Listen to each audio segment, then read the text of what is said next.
Kilarigbo TV, ìkànnì amúlùdún àkọ́kọ́ tó ń gbé àṣà àti ìṣẹ̀lẹ̀ Yorùbá lárugẹ.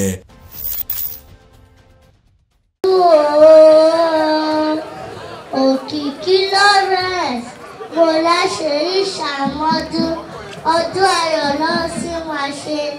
Òkìkí o mo ní ẹ̀kú ọdún ẹ̀sìnkú àṣeyẹ èmi tó bá ọ̀la ẹ̀ àṣeyí ìṣàmọ́dún ọdún ìdùnnú náà sì máa ṣe. Ìwòye àmọ́dún ìgbà ilé ẹ̀ lé mi àwọn ilé ẹ̀ lé mi lágbára Ọlọ́run ọba ẹ bá mi pè é kó ní ilẹ̀ kó wò ó. Òkìkí o ọkọ Bọ́lá o ọkọ Bímbọ́ o ẹ̀sìn mi dé lórí òye ẹ̀sìn mi dé lórí òye Ìlọrí àwọn ọjọ́ ẹ̀sìn mi dé lórí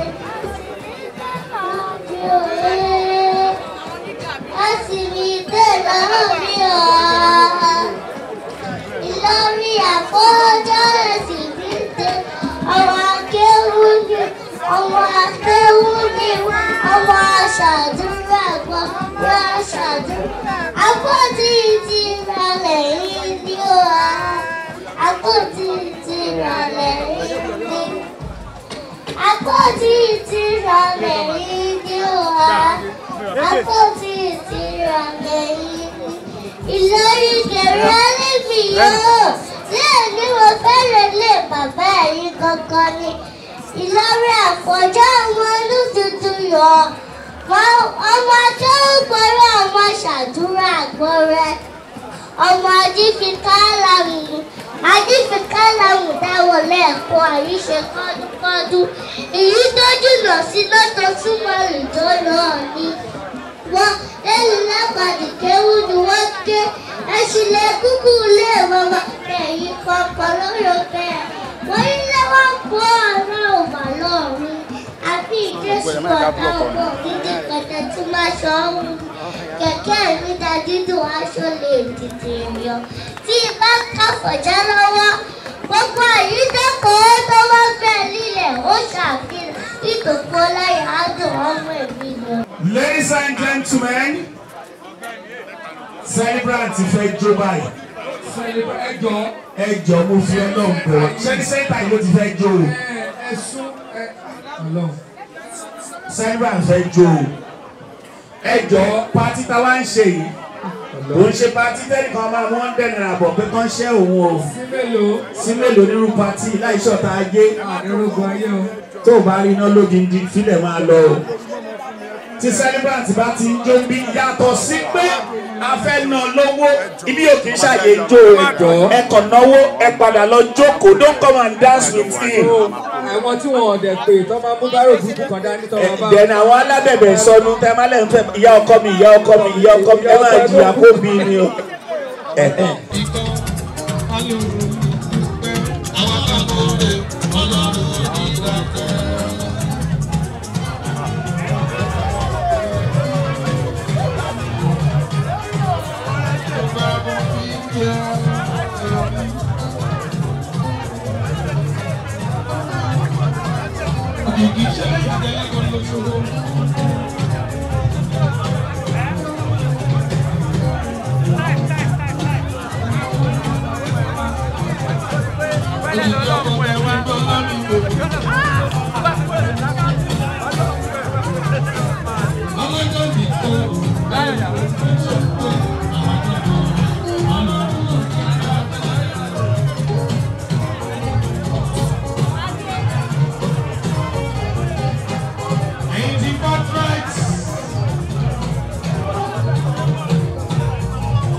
Hallelujah.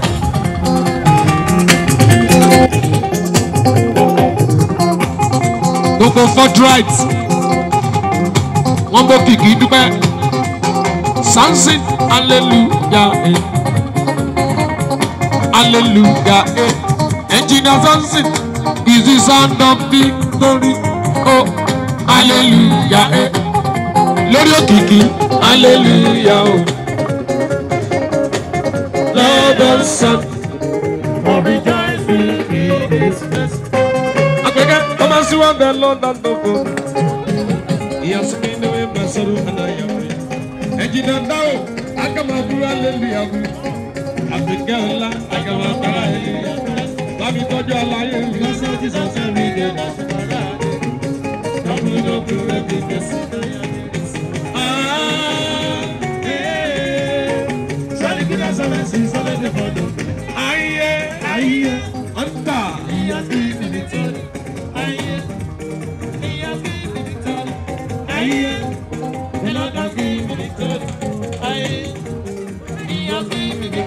Hallelujah.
ṣe ti sinmi gan èèyàn Josephine èèyàn táyà kẹ́sì èèyàn fi ìṣẹ̀lẹ̀ mi o aláṣẹ tó ń fẹ́ tọ́bù bọ́dì gbádùn bàbá ire ẹ̀màkúrẹ́ ní bọ́dì ní iṣẹ́ o ó sì tọ́kù ńláńlá ariwo ìyá wọn láti bí dé lu London títí dé Amẹ́ríkà èèyàn tí ó ṣiṣẹ́ kú ó ṣiṣẹ́ February 29 ó ṣiṣẹ́ dànù ó ṣiṣẹ́ kú February 29 ìyá wọn èèyàn tó kìkì ó yá olúwa òwò ṣe ká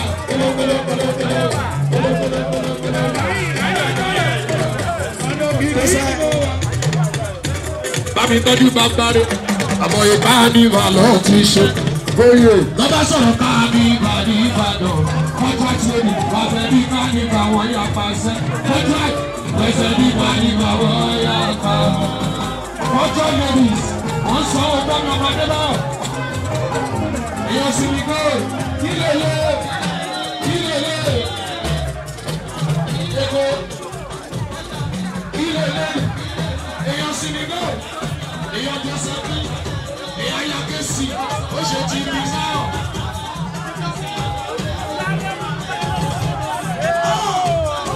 Olórí akọ́mọ̀ bẹ́ẹ̀ èyí àkọ́jẹ́ kan ní pàṣípà. Ayíkẹ́tìlẹ̀ ayíkẹ́tìlẹ̀ ọ̀yọ́ tó bẹ́ẹ̀ náà lọ solution kan yẹ́kọ́. Ayíkẹ́tìlẹ̀ ayíkẹ́tìlẹ̀ lọ́mọ bá yìí lọ́mọ bá bọ́ yìí wẹ̀.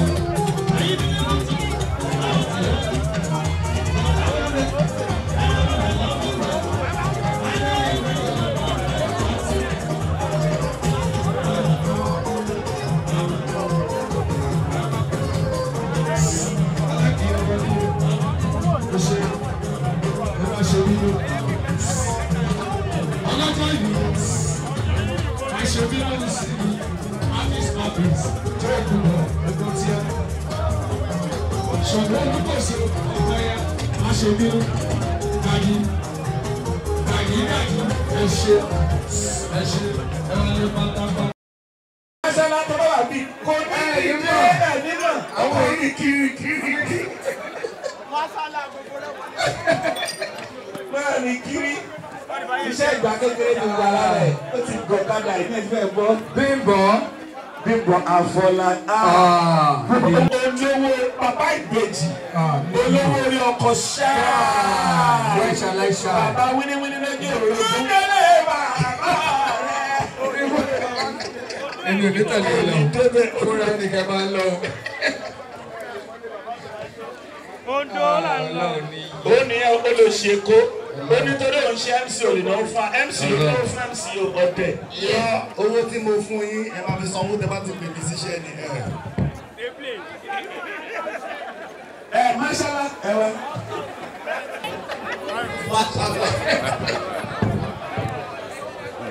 Ladies and gentlemen, once again, my name is Olatayo Amokade, aka Ìjẹ̀bú.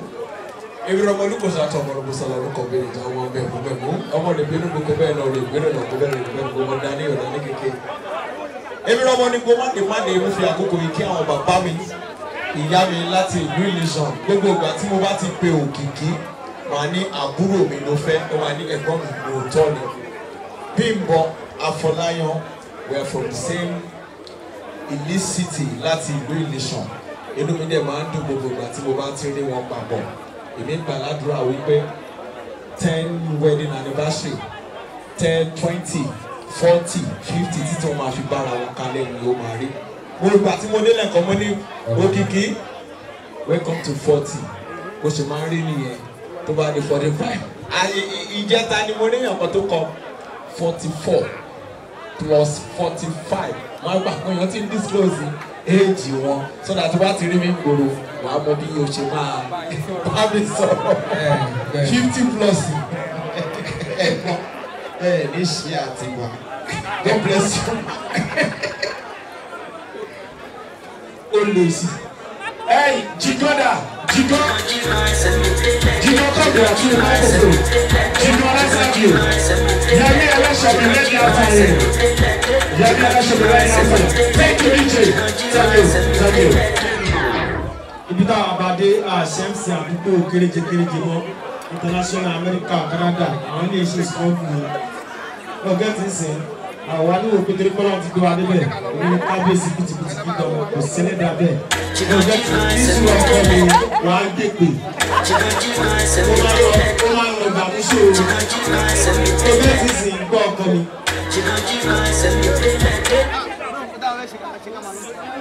ó máa ń lọ court. normally ẹ̀ ń tẹ̀sẹ̀ pẹ̀lú ẹ̀ kó máa rẹ̀ ń tẹ̀sẹ̀ ń dùn lọ́wọ́ ṣùgbọ́n bí wọ́n ṣe switch ẹ̀ yìí kò yé wọ̀dọ̀ máa ra wíṣì ẹ̀ fún yín in advance. ẹsẹ̀ ń dùn yín o kò dùn yín ẹ̀kọ́ máa lò ó sórí kejì eléyìí ọkọ mi.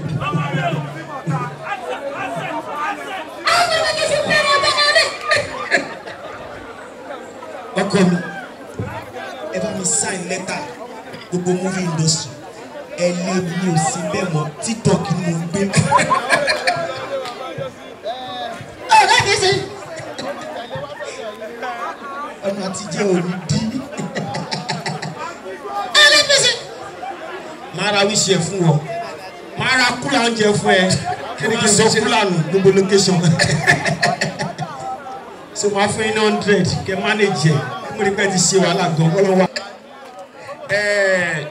tó bá ti ra wíṣì ẹ̀ kò gbé dá. ṣé ìyá dáadáa ló fún ẹ lábẹ́rẹ́ ń gbà yẹn. kí ni ló sọ wèrè ní abẹ́rẹ́ ni o mísùsì ní o abẹ́rẹ́ ló fẹsẹ̀ lọ́wọ́ o. Ṣọlá ṣe rí ẹsẹ̀ yìí ó jẹ́ kí gbogbo èèyàn máa gbàdúrà pé anytime tá a bá ti bímọ kọ́lọ̀ kó bò wá láṣìí láti tọ́jú ẹ̀. ó ní mísùsì ńgbà kékeré. ńgbà kékeré ó wá kù díẹ̀ káàtó. àwọn nọ́ọ̀sì àdúgbò náà lọ pé wèrè gbábẹ́rẹ́ lè ń sọ. wèrè ṣẹ̀ṣẹ̀ nù. wọ́n sì wèrè gún lábẹ́rẹ́. but ọlọ́run kan ló ní kí ìyá yẹn náà gún lábẹ́rẹ́ ń gbà yẹn. ká ní lẹ́sẹ̀ pé kò lè rí olóògùn kúló máa dà á ti di wèrè sí gbòòrò. ká ló lè lẹ́sẹ̀ méjì.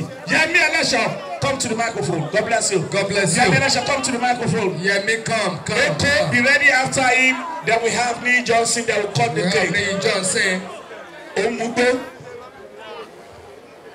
Èló lẹ fẹ́ mi ò ráyè èló lẹ fẹ́ ẹja wa lẹ èló lẹ fẹ́ kí ló fi lówó ẹ máa ṣe sọ fún mi ṣáà méjèèjì lè jó ẹjẹ máa pè fún ẹjọ.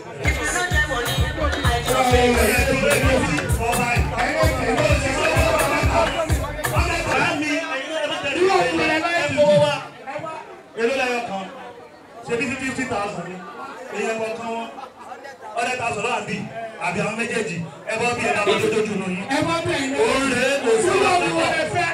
ẹ bọ́ bí ẹ̀dú. DJ, thank you.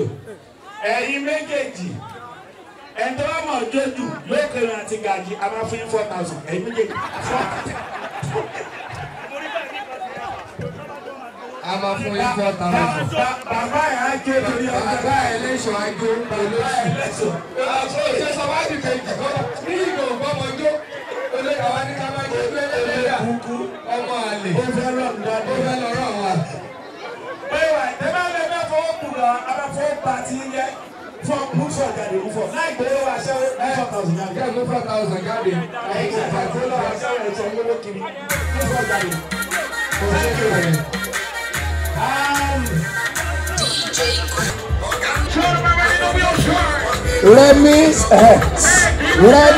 Remi wo ni orin.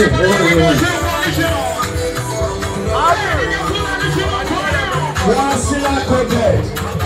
Odidi.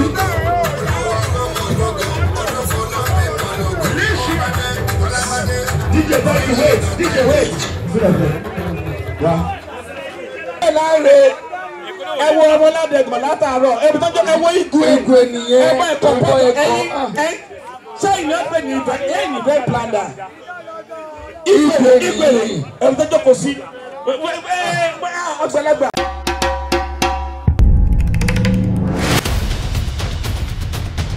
Kilarigbo TV, ìkànnì amúlùdún àkọ́kọ́ tó ń gbé àṣà àti ìṣẹ̀lẹ̀ Yorùbá lárugẹ.